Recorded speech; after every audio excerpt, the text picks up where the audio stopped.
Hello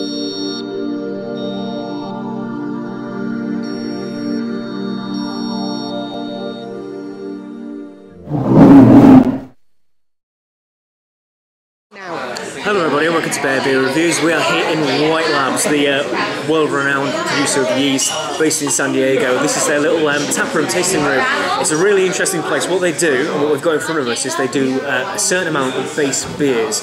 Same recipe for each beer, except for one factor, and that is the yeast that they use on them. So you can get a really good taste of what different yeast strains do to your beers. So I wanted to get the Saison one because I think there might have been a little bit more difference between them. But unfortunately they haven't got two of the four that were there, so what I recommend is we try the West Coast IPA style, because apparently this does have some serious differentiation. So on number one we've got a generic kind of American ale yeast called the California yeast. Number two we've got the English ale yeast. Number three we've got an English dry ale yeast, so it dries up a little bit more. And the last one here we've got the San Diego Chico yeast, the super strain yeast, that ferments a little bit faster and perhaps a little bit drier than the California. So I'm just going to pass me the camera and I'll give you a little pan around of the place because it's pretty cool. You can see the signboards behind me of what they've got on the walls. And a Christmas tree. Christmas tree. And a Christmas tree.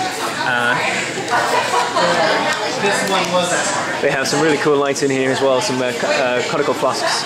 We've got a little lamp down there, and the tap room is, it's a bit dark I'm afraid, but just behind you over there in the back corner so you can see the taps. It's quite a small little, it's quite a small little place, but it just does what it does. I'm not sure whether they buy this wort in and then ferment it or not. So we'll start off where we began. And this is California 001 yeast. This one is quite cloudy. It's a quite deep copper colour actually, kind of apricotty, maybe in a bit more. It's got a nice head retention on it, and it is pretty cloudy. So on the nose, give it a smell. Yeah, it's got a real citrus aroma to this one. A real kind of typical, unsurprisingly, West Coast IPA here. Lots of grapefruit, with a twinge of pine, but it's particularly quite citrusy, I would say. So cheers, let's give it a try.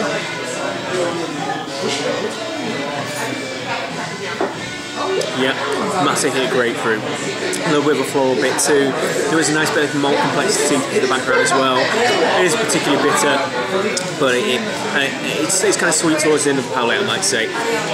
It's a pretty good West Coast IPA. It's definitely not one of the best I've tried, I must say that though. So heading up next, this is the English ale yeast one.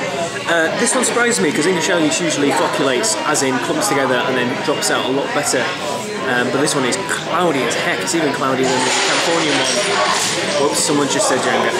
It's a lot cloudier, which surprises me, but it's got good head retention on it as well. So on the nose with this one.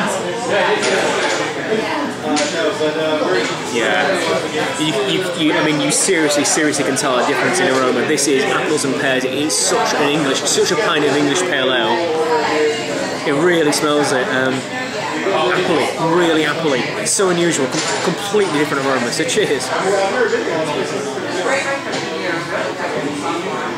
Yeah, apple, absolute apple. Tastes like an apple juice, it really does. I'm personally not a fan of English ale yeast at all. I think it gives most beers this apple flavour. I've always said it and I'm justified now. You get so much more citrus and hop in the California one than you do in this. It's almost dominated the hop profile, unfortunately. 2 estery, all I'm getting is apple and a little bit, and really sweet actually as well, which is the opposite of what I've got previously. So next up is the dry English ale yeast. This will ferment out far more sugar in theory, and should let us hops sing again in theory. This one is slightly less hazy, surprisingly than the English ale yeast. It's flocculated more and drops out a bit more, cleared up a bit more. Again, good head on this one. So on the smell.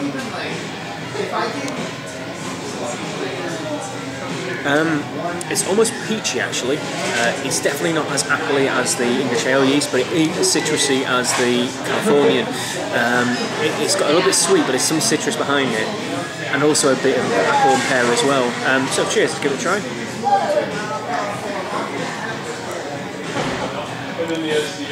Yeah, it's decidedly less saccharine, decidedly less sweet, and a little bit drier. The bitterness is more defined in the back of the palate, but it's still very appley, very appley.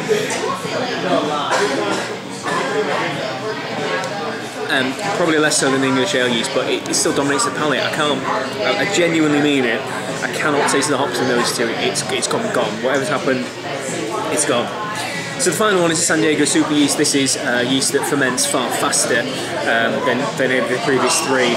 And it's used primarily by Sierra Nevada, who are from Chico, California, but then it's been kind of pre-propagated in the San Diego Bay Area from the super yeast into this San Diego strain. This is crystal clear. It's odd. This is American strains usually don't clear as well, but this has crystal clear, still the same dark colour and a bit of heritage. So on the nose. It's absolutely night and day, I'm afraid. It's absolutely night and day. The flavours have returned. That's the hoppy kind of profile that we had in the previous one. It's full of citrus, absolutely full of it. So cheers for trying. Thanks very much. And it's so much more fruity and juicy. It's full of citrus hops. It really is. A little bit of sweetness as well. It's a completely different beast than it was in the previous two iterations. Just goes to show you the choice of yeast strain in what you're drinking really affects what produces. If you want a West Coast IPA, you need to use a West Coast yeast. English ale yeast will not work for the style. Perhaps a lesson for us all when we're home brewing or professionally brewing as well. Yeast strain is very important, and White Labs will let you see that. If you come here, you get to try different strains. I'd love to come back and try the Saison yeast and see, because they have a sour one as well. There's two different Belgian styles and a French style, see the differentiation, but it's all interesting. So please like, favorite, comment and subscribe. Come and check out White Labs. It's a really cool place. They have some amazing t-shirts as well. And until the next beer review, everyone, cheers.